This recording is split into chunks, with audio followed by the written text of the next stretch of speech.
Okay. Welcome to our monthly webinars on e-extension, the small and backyard flax community of practice. My name is Dr. Jackie Jacob, and I am the coordinator for the poultry group on e-extension. As such, I help organize these monthly webinars. We've had a variety of topics, and everything is recorded, and you can go back and see past webinars as well as a reviewing of this one if you so desire. During the webinar, if you have a question, you can type it in the chat box, or you can use the Q&A box. I will be monitoring both of those. If a question comes up that is pertinent to what Dr. Dennis is talking about, then I will interrupt her to get the clarification. Otherwise, I'll wait and hold the questions till the end of the presentation. So this month's webinar is on the human and poultry bond. People can get very close to their birds. And Dr. Dennis from the University of Maryland will be presenting. It's all yours, Rachel, and I'm going to go on mute. Great, thank you very much. So, as Jacqueline mentioned, we're going to talk a little bit about the human-poultry bond. I think the human-animal bond has been of increasing interest lately in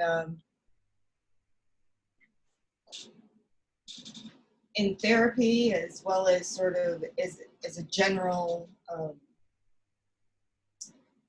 I want to call it an escape from loneliness is what it's generally thought of. But what do we think about when we think about the human-animal bond? How do you define that? And I think there are a lot of ways to define it. Specifically, when we talk about it as in terms of veterinary medical or human medical associations, they tend to define it as a mutually beneficial and dynamic relationship between people and animals that is influenced by behaviors that are essential to the health of both of them. So it's seen as, or defined, I'll say, as a very positive relationship for both human and animal. And although the definitions rarely mention it, we do think about it in terms of domesticated animals and not so much as our impact or our bond with wild animals. And although I think anytime you Google the definition of domestication, you usually come up with something about taming. And so I just want to state here, when I talk about domesticated, we're talking about actually the process of through heredity, through breeding, where we've actually changed the genetics and the physiology of an animal to become a domesticated form. For example, we think about dogs versus wolves is usually the most common example, but chickens versus their ancestors, the red jungle fowl, there are a lot of physiological differences in that. And one of them, one of the most important ones for the human-animal bond, actually is a thing called neoteny, which some of you I'm sure are familiar with. But it actually means that we have bred in or they've developed what we call neotenous traits or younger traits, so that there are childish or adolescent traits, or childhood, not childish, childhood traits or adolescent traits in the adult animals. And you can see that not just behaviorally or neurophysiologically, but also physiologically. And one of the biggest examples that we see is that the skull has actually changed form. What we call the rostral dimensions, basically the length and the width of the skull are far more like a young bird than they are like an adult bird. And that neotenous trait actually helps in the formation of a human-animal bond, basically, you know, they never become adults and grow up and want to go away. They're always eager to participate in that bond when it's a beneficial bond. So real quickly, just talking about relationships, I put 5 of them here: competition, predation, commensalism, mutualism, and parasitism, which most relationships fall into those 5 categories. And ideally, you know, we think about ideally which one do we want to be in. to serve that definition of a human-animal bond, the commensal relationship is really one with where the relationship between the individuals in which one species or one individual obtains food or other resources without harming or potentially even benefiting the other party. Whereas mutualism really is more where it is to work together and has beneficial, not just neutral relationship between both.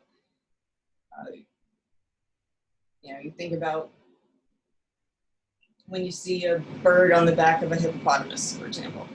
The bird is feeding off of the bugs on the back of the hippo, and the hippo is getting bugs cleaned off its back. So they are actually helping each other. They both benefit in that relationship. Obviously, competition is when, you know, one is hurting the other. Predation is when one is hurting the other by taking the resource, which we do see in some, shall we call them, ill-informed attempts at human-animal bond. Predation, obviously, if you were to eat it, which we hope we don't see in human-animal bonds, and parasitism, which obviously doesn't really apply, where one is eating off of the other one, causing it harm, which we actually can see that type of relationship on more of a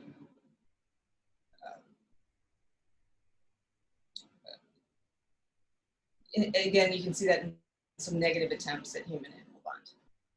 So real quick, what are poultry? Most of us immediately go to chickens, the domestic fowl, and a lot of people, including in the poultry science world, we treat them like they're 2 different species. Broilers, actually 3. Broilers, laying hens, and then anything you have in your backyard. But really, they're all the same species. They've just been bred genetically very distinct for their purpose. The turkeys, which you see a lot in backyard, ducks actually do come from 2 different species. So there are those that are after the Peking duck versus the more common domestic duck, and the domestic goose. So it's interesting to point out how this all happened, or how poultry became such an important part of our being. If you think about it, the Earth's around 4.5 billion years old. I'm sure those estimates are always a little off. Humans began to evolve about 6 to 2 million years ago, depending on where you draw the line of human. And so what about domesticated animals? When do you think we domesticated the first animal? I think most people pretty commonly know what the first one was that we domesticated. It was the dog. It's about 15 to 20,000 years ago. So, but when did we domesticate poultry? And why would we have domesticated poultry? And what did they look like at the time? I think it's important we domesticated them. Chickens about 10,000 years ago. I have to look at my notes to make sure I get these right. The goose was around, they think probably earlier, but at least around 1000 BC. The duck was about 5th century BC. And all of those, it appears, were first domesticated somewhere around China. The turkey, however, was domesticated a lot later, around somewhere between 100 BC and 100 current era. So it hasn't been around that long, about 2,000 years. But it was domesticated in Mexico. Actually, some of the Mayan sites show evidence where it was domesticated, and then it was actually brought to Europe after that, and then there was some intense breeding done over in Europe, and then that's how we got the Holland breeds of turkey that actually originated in Mexico. So the chicken, anyway, was the first one that we domesticated. If you think about why was it domesticated, there's not a lot of great evidence from 10,000 years ago of what happened, but it seems like it was actually domesticated for its fighting, to be fighting roosters for cockfights. And then was used pretty much for eggs for many, many years. The meat of a chicken was not really of interest until very recently. So, historically, then once chicken eggs became something that we would have them in our backyards. Everybody up until the early 1900s would have chickens in their backyard for eggs, and really not a lot of food except for capons. If anyone has a very old cookbook, not that old, I have one, but they a lot of times will call for a capon. What a capon is it's a rooster that was castrated in order to keep the meat tender, add a little fat. So you didn't need that many roosters laying around. You would caponize some and you would eat them, but the eating was the byproduct. Really, they were always something up until recently, and actually the broiler really only started in the 1920s in Delaware. Of course, Delaware is still the home of a lot of poultry farming. And it was started by a woman who decided to try to raise chickens just for meat. So primarily up until the 1920s, birds were something that you had in your backyard. They weren't food. They produced food, but they were, that human-animal bond was always there until recently. So there were obviously changes in the commercial poultry industry. If you look at the top corner, that picture is actually of my grandfather. He was a day laborer on the Eastern Shore of Maryland. And so there were a lot of changes in the commercial industry in the 1920s that started to separate people from chickens. And now very few people have birds in their backyard. And the people who were interested, for example, in the welfare concerns or organic concerns would turn to niche markets that serviced animal welfare specific or organic concerns specifically on their for their products, or some of them obviously would also offer high-end products that, our birds are only fed vegetarian or something to increase the price. But really was only a small base of customers. That base of customers has increased. And a lot of that has to do with a lot of misinformation as well as real concerns. So there's both on that in there. Instead of getting birds, which some people do, most people will just purchase products that are labeled for organic or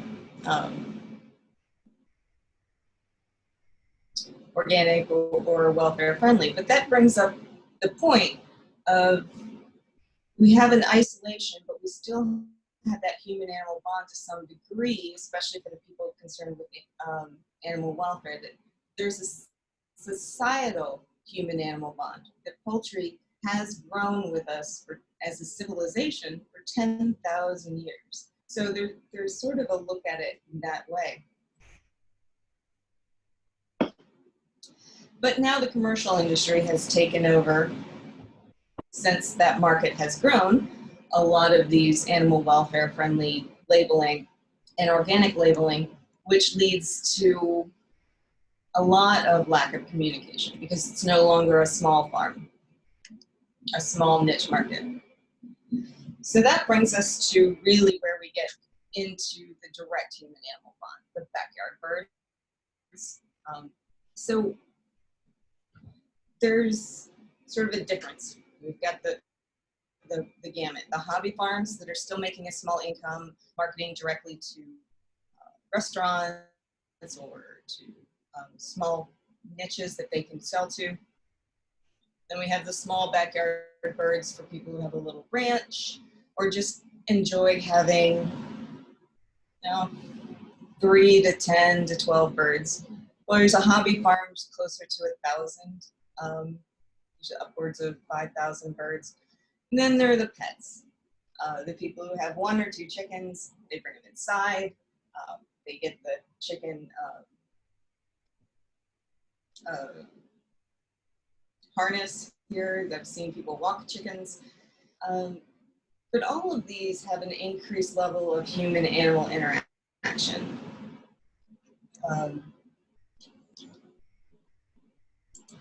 There was actually a recent study with farmers at a level of production farming in European, they were all European farms, and they looked at dairy cattle, suckling cattle, calves, bulls, breeder sows, fattening pigs, indoor poultry, and outdoor poultry. And they wanted to know the level of attachment that the actual farmers had with their birds, or with their animals, sorry.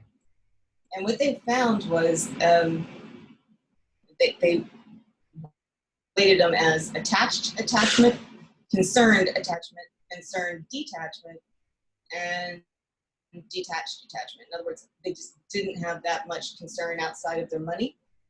It was only the value of the product that they were concerned with. Whereas attached attachment obviously is there was a great concern individually for the animal. And so what they found though was that for dairy cattle and suckling cows, so those were the only ones, the only farms where they found that the farmers, actually some of them had attached attachment. There were several obviously with concerned attachment and all throughout the gamut. When it came to calves, there were still a few with concerned attachment, but no other category had attached attachment. So with calves and with breeding sows, they had some with concerned attachment and some with concerned detachment. When it came to bulls and fattening pigs, poultry, whether they were indoor or outdoor, they were all self-rated as detached. They were all concerned detachment or detached detachment. In other words, some of them were a little bit concerned, but they didn't actually have an attachment with the animals. They didn't see that. However, when we look at backyard birds, small hobby farms, and pets, obviously, we see an increase in attachment to the animals. And there are several possible reasons for this, obviously, but when you're dealing with commercial farming, you're dealing with hundreds of thousands of animals in poultry for one farmer. And when you're talking about broilers, for example, they only live to about 5 weeks of age. So you're getting a lot of turnover. So there's no real time or ability to have a one-on-one attachment with the animals. Obviously there are a lot of other reasons, but that was sort of one of the most speculated answers, was that there just wasn't that ability to have the attachment. Once you get into hobby farming or backyard birds, there is more of that. Another being that there's different groups of people who go into those two different categories.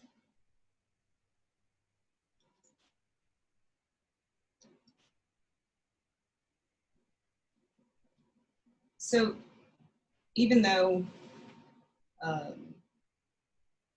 say pet ownership and backyard birds. Well, pet ownership of chickens is a fairly new phenomenon. But backyard birds, a lot of times children, for example, would have a favorite.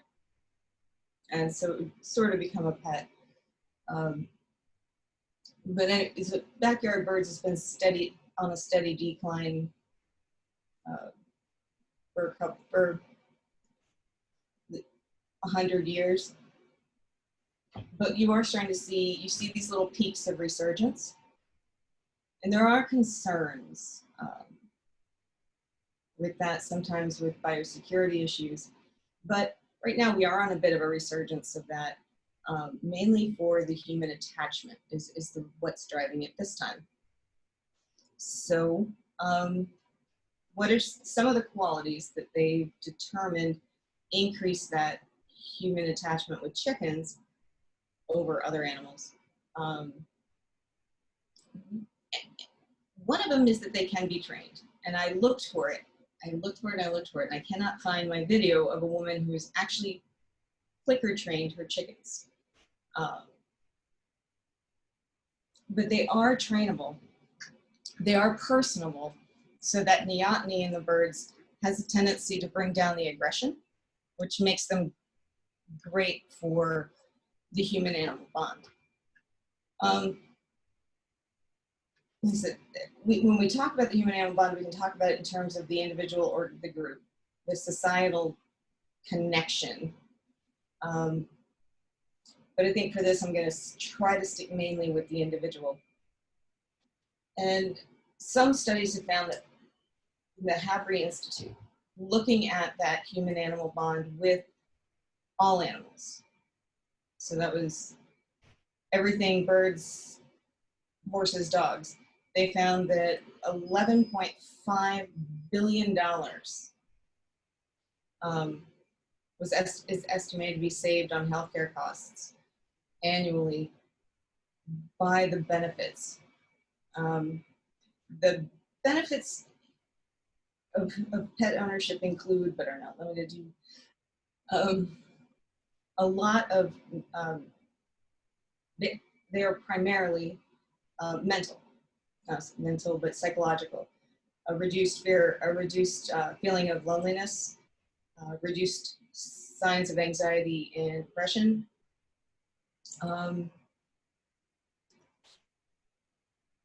as well as an increase in activity.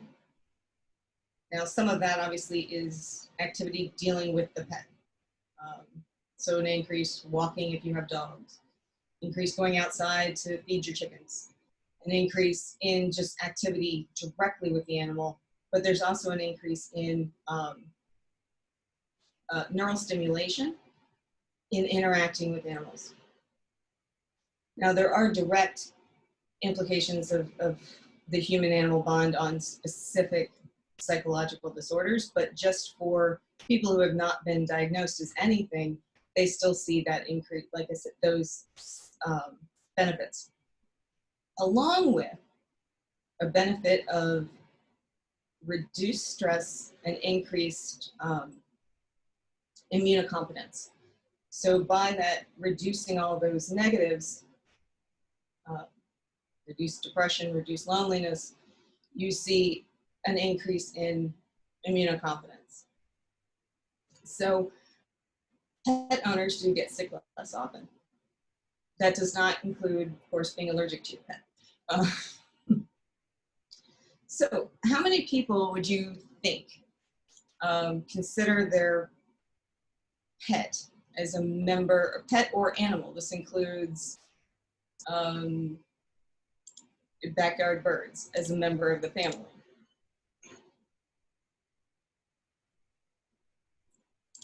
And let me check on I just need to look at my notes real quick on that one because I know it. Yes, I just didn't want to say it wrong. So 74% of people who own dogs consider it a part of the family. 60% of cat owners and 45% of bird owners. And that includes not only indoor birds, but chickens as well. Chickens, ducks, geese. So 45% of those who own birds consider them as part of the family.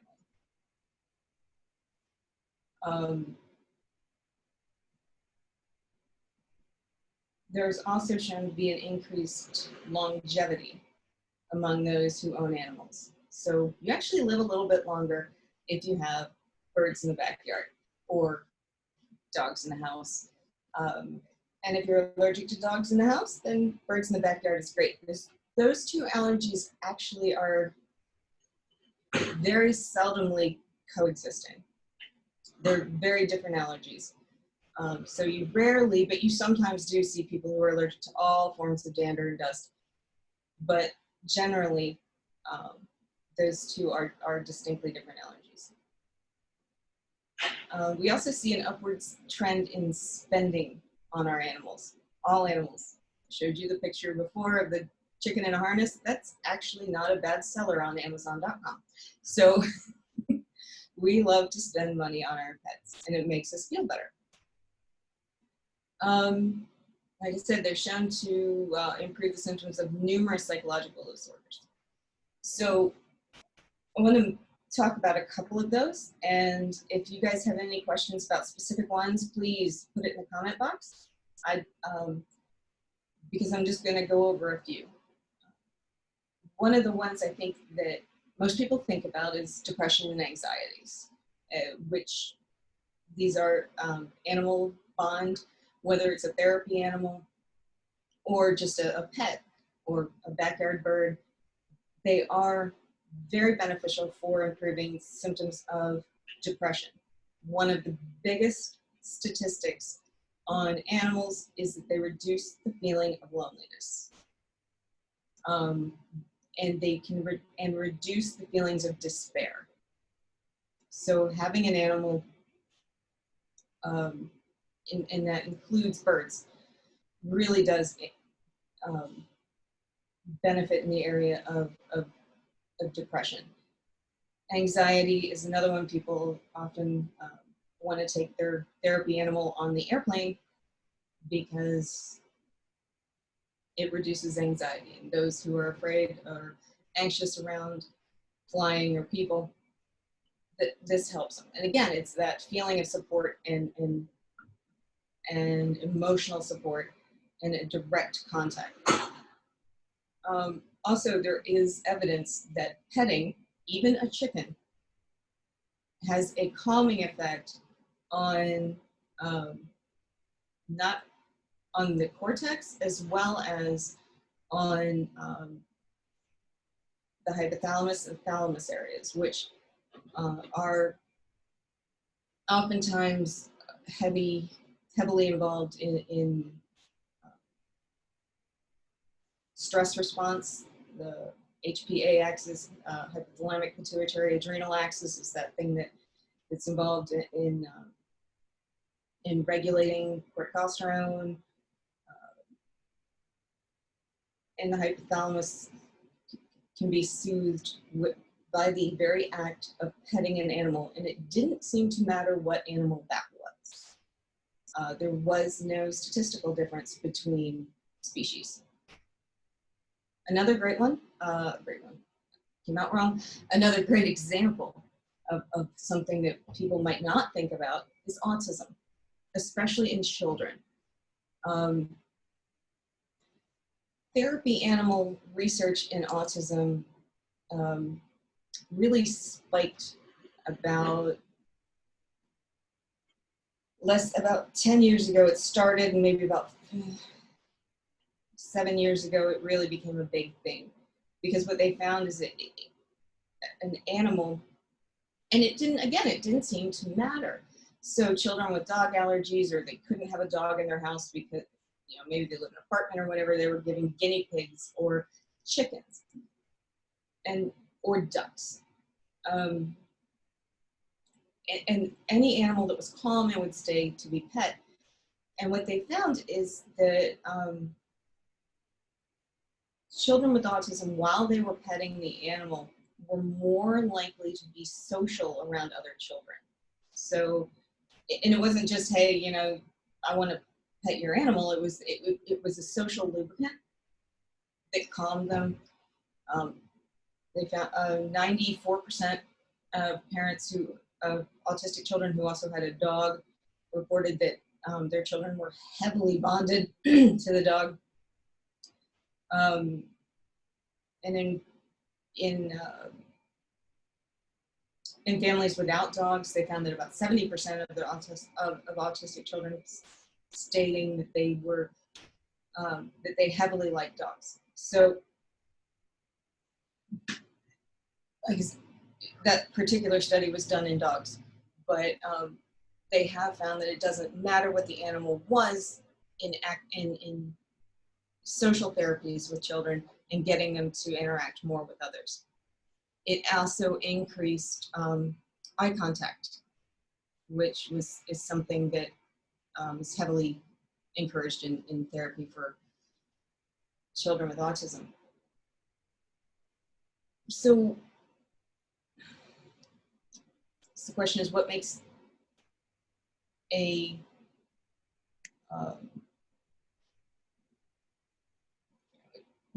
chicken a good therapy animal? And I talked a little bit about depression.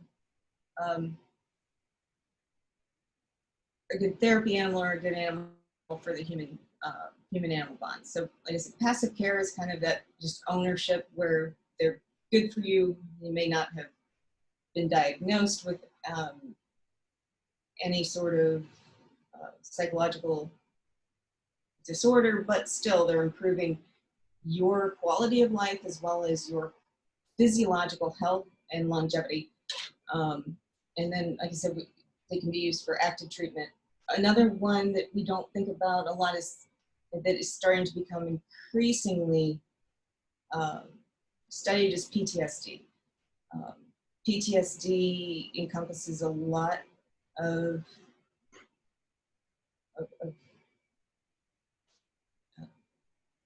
symptoms.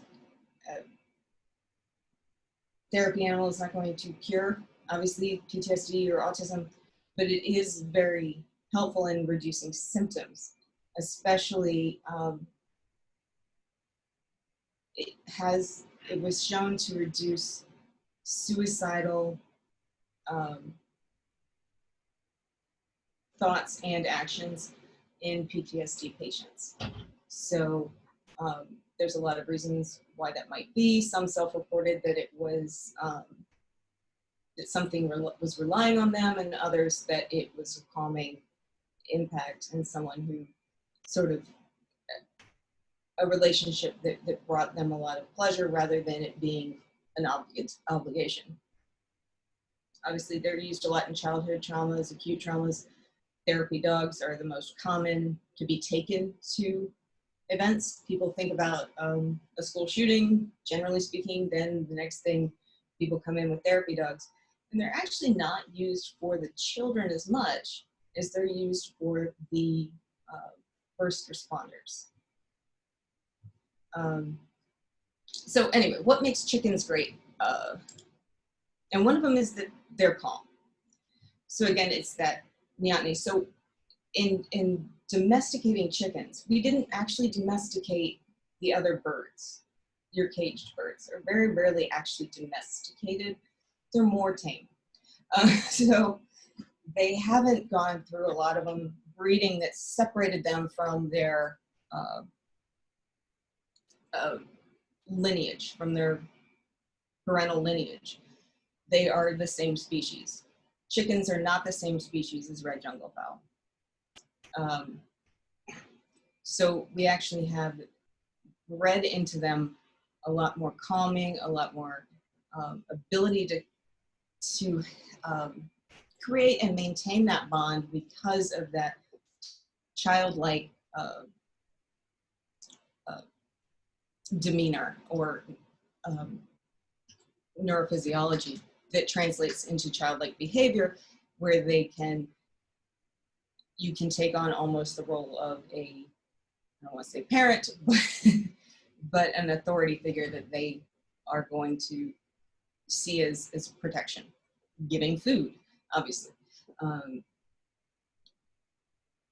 So that calming makes them great. Another one is, so docile. They do enjoy perching, so they're happy on people's laps. Not so true of, for example, gerbils. Some dogs are great at that. That sitting in the lap, that cuddling, that contact. The more contact, the better an animal makes as a therapy animal, or as creating that human-animal bond. Another one is their language. So again, they have between 24 and 30 specific vocalizations that they make that can be differentiated. So they have some form of language, so there is it, which makes it easier to develop a relationship. They also have the ability to recognize individuals. So they know the difference between you and your friend who comes over. They have the ability to differentiate multiple people as well as multiple other chickens or ducks.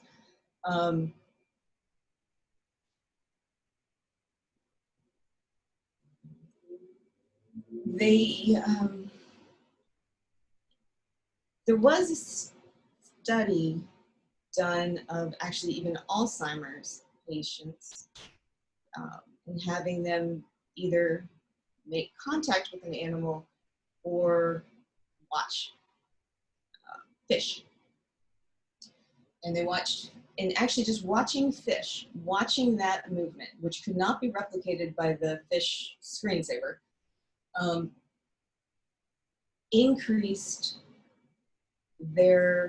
it gave them a little bit of a cognitive boost, but it mainly increased their health and their weight gain. So one of the problems that they have with some patients with dementia is that the patients won't continue eating. But when they watch these, they calm down and they finished their meals and actually saw improved weight gain. Whereas, one problem with patients with dementia is severe weight loss and unhealth. Well, just watching the fish does that. And that's another thing, another aspect of chickens that has been sort of mentioned as making them a good service animal or good therapy animal. That they do have personalities, they do run around, so they're active. You're not just watching them sleep. But their personalities are different and distinct. So you can have two birds with different personalities, as we all know.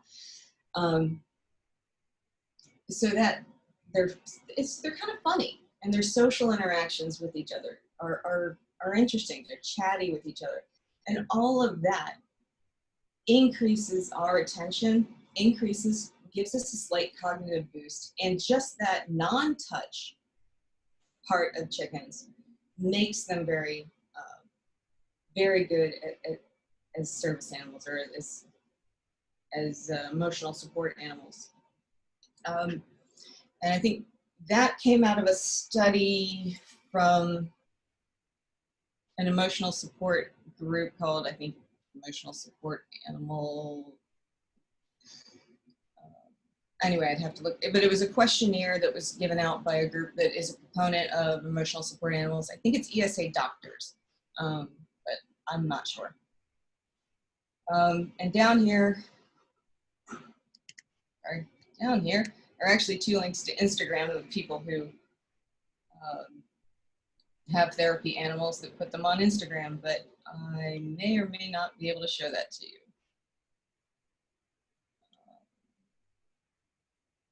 Let me see if I can change my share. So there's one Instagram of a person saying that, I think this is the one that said she wouldn't give up her therapy chicken for anything. And another one of a therapy chicken. So they are on social media. People are very happy to show off their therapy birds. Another big part of their, like I said, they're used in PTSD therapy.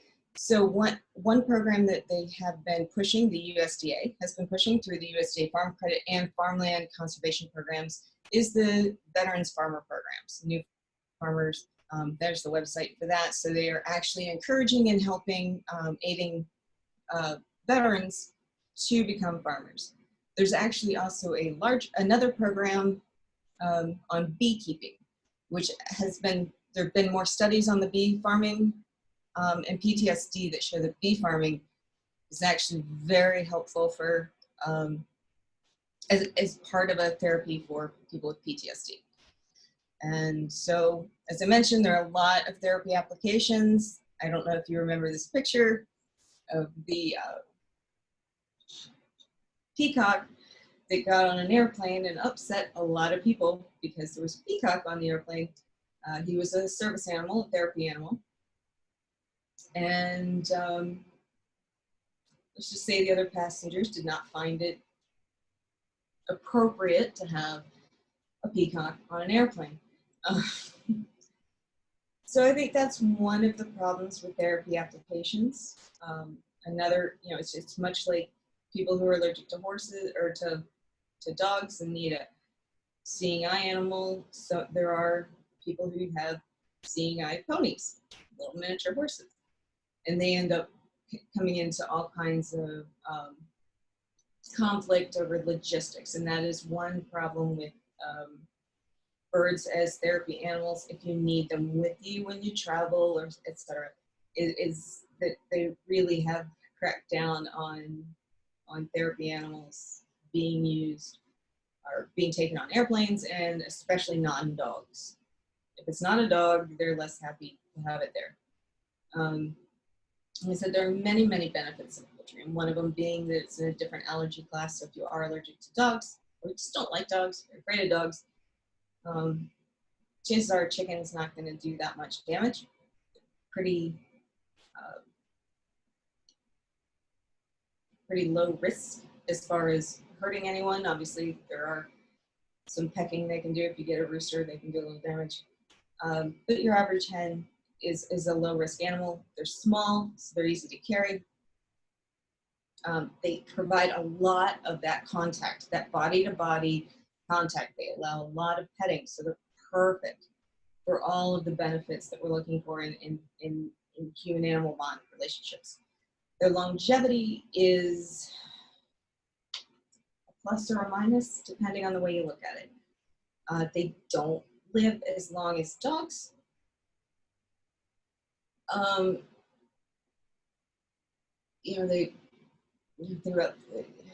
They're always that one that's going to live forever, but mainly you're talking 3 to 4 years, maybe 5, depending on the strain. So that can be a good thing, can be a bad thing. They come in a group, so you can keep, you can, if you have a group, obviously you want to keep them in a social group because they are social animals. So you can keep the great thing about a social group, though, is if one dies, then you have more, and you can constantly be refreshing the flock without having one dog, for example, pass away, and then you have to start over. And if you have a family member or yourself who's heavily attached to that, it can be a stressful event to go through. But the longevity is much better than, for example, parrots.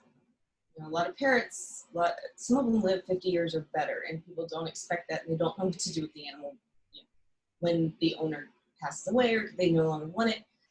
And like I said, they are not domesticated animals. They become very much like their wild counterparts. They're just tamed, so they can become very aggressive in their older age. They can become very bonded to one person and not be able to be handled by anyone else. Chickens don't have that problem. Biggest problem chickens have is acceptance. Acceptance by the non-chicken community, being the crazy chicken lady, not wanting it on the plane, it stinks, it's bad for the environment. you know, all these things that you hear from people who may not be that well educated, because chickens just kind of got a bad rap.